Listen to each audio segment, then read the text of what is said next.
Alright, so this was the most missed question. It's definitely a good one to be the most missed because it is a tricky one. This is a Lagrange error-bound problem. We lucked out. This isn't going to be on the exam this year. But it is a good one to know, especially if you're moving into a Calc 3 class. So they tell us that we're using a third-degree Taylor polynomial to make an estimate for f, and they tell you the fourth derivative.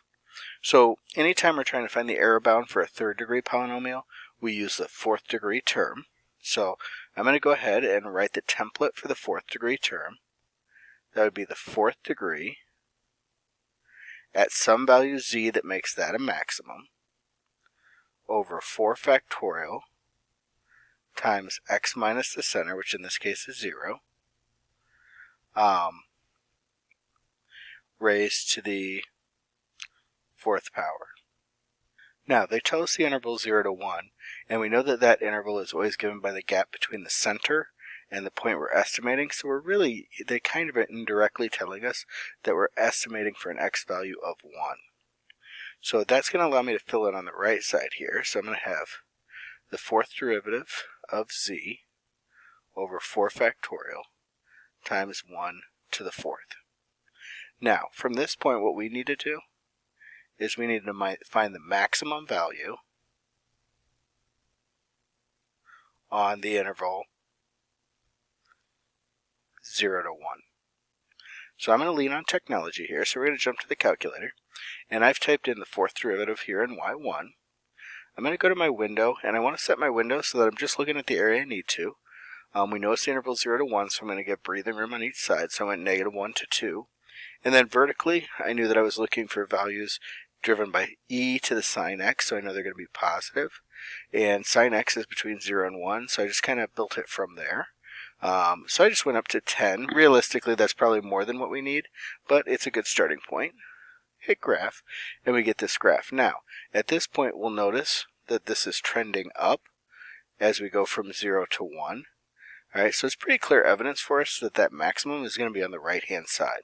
So what I'm going to do is I'm going to go second trace value, and I'm going to type in a 1.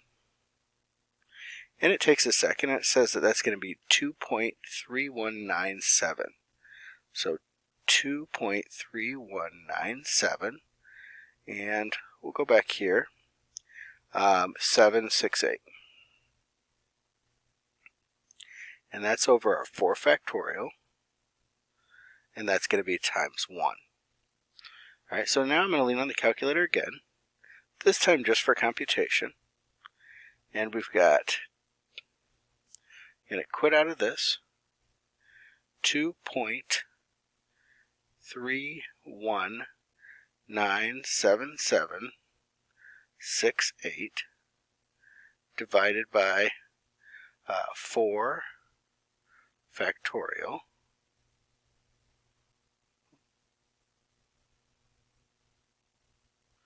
and we hit enter, and we get 0.0966. So now I look through my choices, and we want 3 decimal places, so that would be a 0.097, which would be B. Alright, again, this is Lagrange error bound, so really the tricky part was when we were finding that fourth degree term, we had to maximize that fourth degree derivative over the interval between the center and the point we're estimating. Hope that was helpful. Thank you.